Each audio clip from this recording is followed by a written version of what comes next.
నమస్తే, నేను ప్రియాంకారావు. ప్రజెంట్ ఏపీలో బడ్జెట్ సమావేశాలు నడుస్తున్నాయి. ఈ రోజు నుండే ప్రారంభమయ్యాయి. మరి ఇక్కడ బడ్జెట్ సమావేశాల్లో అందరూ బిజీగా ఉంటున్న టైంలో ఏపీలో 4 మంత్రులకి ఒక లెటర్ వచ్చింది. అది ఎక్కడి నుండి అంటే మావోయిస్టులు వీళ్ళ దగ్గర నుండి వచ్చింది. ఒక పక్క దేశవ్యాప్తంగా మావోయిస్టులని ఏరివేసేసాము అంటే ఎవ్వరు ఇక్కడ ఇంకా మిగిలి లేరు అని చెప్తున్న సమయంలో ఈ మావోయిస్టుల పేరుతో వచ్చిన లేఖల్ని ఎలా చూడాలి? సో ఈ 4 మంత్రులు ఎవరు అంటే కందుల దుర్గేష్ గారు, అనగాని సత్యప్రసాద్ గారు, సత్యకుమార్ గారు, ఆ తర్వాత కొల్లు రవీంద్ర గారు. వీళ్ళ 4కి కూడా థ్రెట్ ఉంది. మరి వీళ్ళకి వీరి కుటుంబ సభ్యులకి ఉందని చెప్పేసి చెప్తున్నారు. అయితే దీంతో పాటు కందుల దుర్గేష్ గారు వాళ్ళు ఏదైతే లెటర్ పంపించారో ఆ లెటర్ను కూడా ఆయన పోస్ట్ చేశారో అందులో ఏం రాసిందంటే, your life is in danger as there is attack on you and your family members by Naxalites అని చెప్పి ఒక కాంటాక్ట్ నెంబర్ ఇచ్చారు. Shortly be careful. అయితే ఇక్కడ అడ్రస్ వచ్చేసి కందుల దుర్గేష్, మినిస్టర్, ఆంధ్రప్రదేశ్ సెక్రటరియేట్, వెలగపూడి అని చెప్పి 522237 ఇది పిన్ కోడ్. ఇది వాళ్ళ 4కి వెళ్ళిన లెటర్ అనమాట. మరి ఎలా చూడాలి? ఏపీలో బడ్జెట్ సమావేశాల టైంలో ఈ లెటర్స్ పాస్ చేయడం, వీళ్ళకి థ్రెట్ ఉందనడం, అలానే అసలు వీళ్ళు నక్సలైట్లకి టార్గెట్ అయ్యేంత విధంగా ఎలాంటి ప్రవర్తన ఉంది అనేది తెలుసుకుందాం. మనతో మాట్లాడడానికి ప్రముఖ పొలిటికల్ అనలిస్ట్ డివి శ్రీనివాస్ గారు ఉన్నారు. ఆయన అడిగి తెలుసుకుందాం. నమస్కారం సార్. నమస్తే. బడ్జెట్ సమావేశాలు ఒక పక్క స్టేట్ అలానే సెంట్రల్ చెప్తున్న మాట ఏంటి అంటే కూకటి వేళ్లతో మేము నక్సలిజంని అంతమొందించామని చెప్పేసి వాళ్ళు చెప్తున్నారు. ఈ టైంలో 4 మంత్రులు, ఏపీలో 4 మంత్రులకి ఇలాంటి లెటర్ రావడం వెనుక కారణాలు ఏమై ఉండొచ్చు అనేది ఒక పెద్ద క్వశ్చన్ మార్క్. అయితే ఇక్కడ ఒక కాంటాక్ట్ నెంబర్ ఇచ్చారు సార్.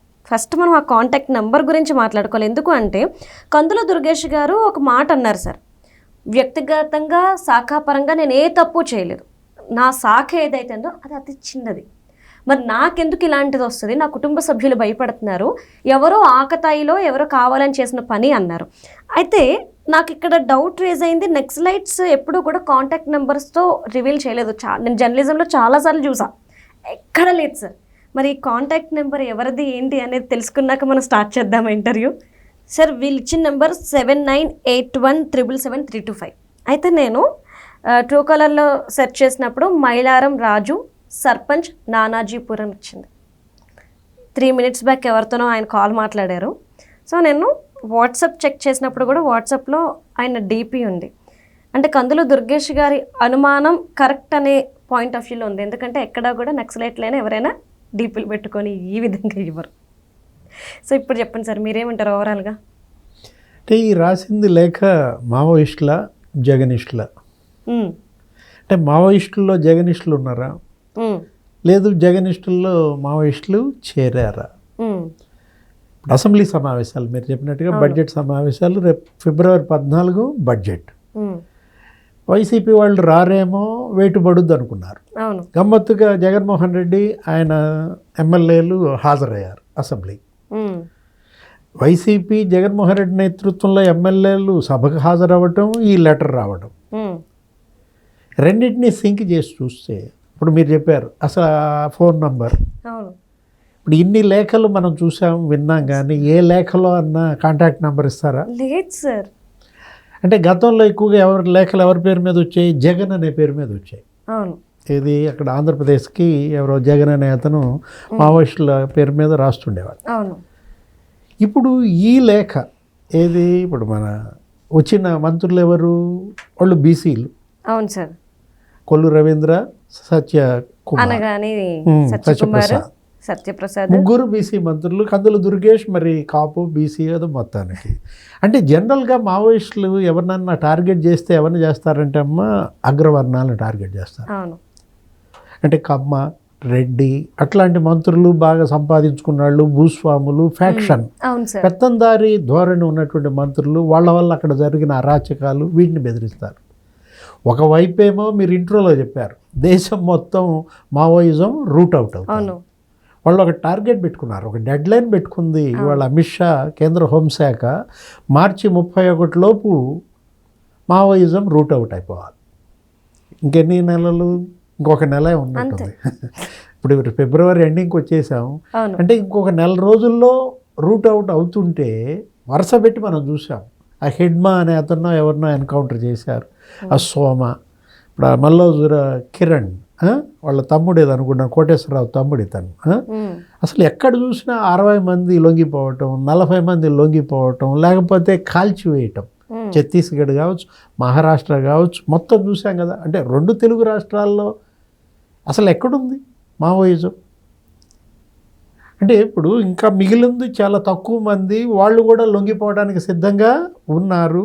ఆపరేషన్ కగార్ సక్సెస్ అయిందని కేంద్ర ప్రభుత్వం చెబుతుంటే, నేనేదో మీరు మాట్లాడుతుంటే చూసావు ఇప్పుడే, 125 జిల్లాలు దేశంలో నక్సల్ ఎఫెక్టెడ్ డిస్ట్రిక్ట్స్ 125 3కు పడిపోయిందన్నారు. నేను చదువుతుంది ఎప్పుడు ఇది, మొన్న డిసెంబర్లో ఇచ్చిన హోంశాఖ ప్రెస్ రిలీజ్. ఇప్పుడు దగ్గర ఇదేంటి నీకు 2000 సంవత్సరం నుంచి 2025 అక్టోబర్ 26 వరకు ఎంత ఏరువేత జరిగింది, ఎంతమందిని చంపేశారనే దాంట్లో 12,045 మంది మరణించారు దేశవ్యాప్తంగా. ఆపరేషన్ కగార్ ఇప్పుడు ఇదే ఈ నక్సల్స్ ఏరువేతలో 12,000 మంది చనిపోయారు. అందులో 4,944 మంది మరి నక్సలైట్స్, సాయుధ నక్సలైట్స్, మావోయిస్టులు. 4,131 మంది మామూలు సిటిజన్స్, పౌరులు. 2,718 మంది ఏమో పోలీస్ భద్రతా సిబ్బంది. నేను చెప్తుంది ఏది, 25 ఏళ్ల చరిత్రలో జరిగినటువంటి హింస. ఇప్పుడు ఇదంతా కూడా నేను కేంద్ర హోంశాఖ రిలీజ్ చేసిన ప్రెస్ రిలీజ్ చెప్తున్నాను. మొన్నే ఎన్నాళ్ళైతే ఇది రిలీజ్ చేసి కూడా ఒక 2 months అవుతుంది అంతే. ఒక్క 2025 లాస్ట్ ఇయర్ భద్రతా దళాలు 680 మంది మావోయిస్టు తిరుగుబాటుదారులను అరెస్ట్ చేశారు. 1,225 మంది లొంగిపోయారు. అక్టోబర్ 29 ఒక మరి 51 మంది ఆ బీజాపూర్ జిల్లాలో, ఆ బస్తర్లో లొంగిపోయారు. ఆయుధాలను కూడా సరెండర్ చేశారు. ఇంత కంప్లీట్గా రూట్ అవుట్ అయిపోతే ఇంకా ఉన్నది ఎంతమంది?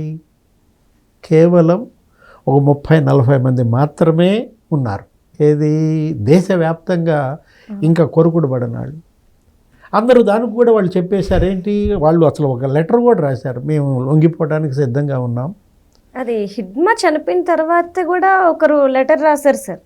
అందులో కూడా నాకు కాంటాక్ట్ నెంబరు ఏమీ తెలియలేదు, కానీ కంపల్సరీ ఎవరి దగ్గర నుండి లెటర్ వస్తుంది అనేది ఆ పేరు మెన్షన్ చేస్తారు, అంటే నాయకుడి పేరు మెన్షన్ చేస్తారు. అంటే ఇది యాక్చువల్గా ఏంటంటే అమ్మా 1995 నుంచి అంటే చంద్రబాబు ముఖ్యమంత్రిగా ఉమ్మడి రాష్ట్రం ఆయన ఏంటి 9 ఏళ్ళు ఉన్నారు. అప్పుడు ఆ 2004 ఎన్నికల్లో వీళ్ళ ప్రభావం కనపడింది. అప్పుడు ఏంటి, రాజశేఖర రెడ్డి పాదయాత్రకు వెళ్ళడం, అతని పాదయాత్రలో కూడా వీళ్ళే కొంతమంది మరి సహకరించడం లేదు. అప్పటి చంద్రబాబు ప్రభుత్వాన్ని కూలదొయ్యాలని ఆయన పైనే దాడి జరిగింది అలిపిరిలో. నీకు బాంబ్ బ్లాస్ట్ తెలుసు కదా, దగ్గర 23 క్లెమోర్ మైన్స్ బద్దలయ్యాయి అప్పట్లో. కానీ ఆయన మరి వెంకటేశ్వర స్వామి కాపాడాడు అంటాడు. ఆ పెట్టిన ఆయన కూడా చెప్పాడు ఏంటి, ఆ మందు పాత్రలు పెట్టిన ఆయనే లొంగిపోతూ ఏమని చెప్పాడు, అసలు అది ఎలా జరిగిందో మాకు తెలియదు, ఒక లిప్త పాటు అంటే సెకండ్లో కూడా ఒక లిప్త కాలం అది మరి వెంట్రుక వాసిలో తప్పిపోయింది. ఆ కారు పైకి ఎగిరిపడింది. ఆయనతో పాటు వీళ్ళందరూ ఉన్నారు, బొజ్జల గోపాలకృష్ణారెడ్డి. అంటే ఒకటి ఇక్కడ ఇంత జరిగిన తర్వాత అనేక మంది మరి ప్రాణాలు కోల్పోయిన తర్వాత చివరికి వాళ్లే ప్రాణాలు కోల్పోయారు. ఇవాళ ఆ ఉద్యమం రూట్ అవుట్ అయింది. అప్పుడు రాజశేఖర రెడ్డి ఏం చేశాడు, చర్చల పేరుతో వీళ్ళందరినీ పిలిచాడు ముఖ్యమంత్రిగా. చర్చల పేరుతో వీళ్ళని పిలిచినప్పుడు రామకృష్ణ కూడా వచ్చాడు. ఆయన హెడ్ ఇది పీపుల్స్ వార్ అప్పటి కార్యదర్శిగా రామకృష్ణ. అతను మరి చర్చలకు ఇక్కడే మంజీరా గెస్ట్ హౌస్లో దించాడు. రాజశేఖర రెడ్డి హయాంలో చర్చలు జరిగినప్పుడు మొత్తం అందరు మావోయిస్టుల్ని స్క్రీన్ చేశారు. అంటే ఇప్పుడు ఇది ఎలక్ట్రానిక్ మీడియా వచ్చేసేసరికి వాళ్ళు కూడా ఏదో పబ్లిసిటీ కిందకు వచ్చినట్టుగా మొత్తం ఎక్స్పోజ్ అయ్యారు. దానివల్ల ఏమైంది, పోలీసుకి దొరికింది పట్టు, ఏది ఎవరెవరు నక్సలైట్లు ఏంటనేది స్క్రీన్లో వాళ్ళు ఫోటోలతో సహా లభ్యమైన నేపథ్యంలో ఇక వరుస పెట్టి రూట్ అవుట్ జరుగుతూ వచ్చింది. ఇప్పుడు మరి మోడీ ప్రధానిగా ఇప్పుడు 3.0లో అమిత్ షా కేంద్ర హోంశాఖ మంత్రిగా కంప్లీట్ మావోయిజం రూట్ అవుట్, వాళ్ళు మార్చి 31 తర్వాత ఒక్కడు కూడా మావోయిస్ట్ ఉండరు అని వాళ్ళు చెప్తూ ఆపరేషన్ కగార్ సక్సెస్ అంటే ఈ జగారేంటి? అక్కడ ఆపరేషన్ కగార్, ఇక్కడ ఆపరేషన్ జగారా? ఇది నేను అంటోంది అదే. ఈ లేఖ రాసింది మావోయిస్టా జగనిస్టా అని అడుగుతుంది అది. నక్సలైట్ సార్ పాపం. దానిపైన ఆల్రెడీ జరుగుతోంది, అవును. ఏది ఎంక్వైరీ జరుగుతోంది. మొత్తం ఎక్కడెక్కడి నుంచి ఆ లెటర్స్ వచ్చాయి, ఎక్కడ పోస్ట్ చేశారు, ఎవరు ఇచ్చారు, మీరు చెప్పారు కదా, ఆ ఫోన్ నెంబర్ కూడా చదివారు కదా, ఆ ట్రూ కాలర్ కూడా బయట పెట్టింది కదా. కానీ ఇవన్నీ ఇలాంటి ఏంటి బూమరాంగ్ అవుతాయి, అవును. మిస్ఫైర్ అవుతాయి. లేనిపోయింది ఫలానా వైఎస్ఆర్ కాంగ్రెస్ పార్టీ వాళ్ళే ఇవన్నీ రాశారు అని కనుక బయటకు వస్తే చాలా ఇబ్బందులు పడతారు. చూడాలి. అంటే పోలీస్ స్టేషన్లో కూడా కేసులు నమోదయ్యాయి కాబట్టి ఎవరు ఏంటి అనేది వాళ్ళే ఏం తెలుస్తారు అనేది కూడా ఒక క్వశ్చన్ మార్క్ సార్ మనకి. Right, thank you so much. నమస్తే.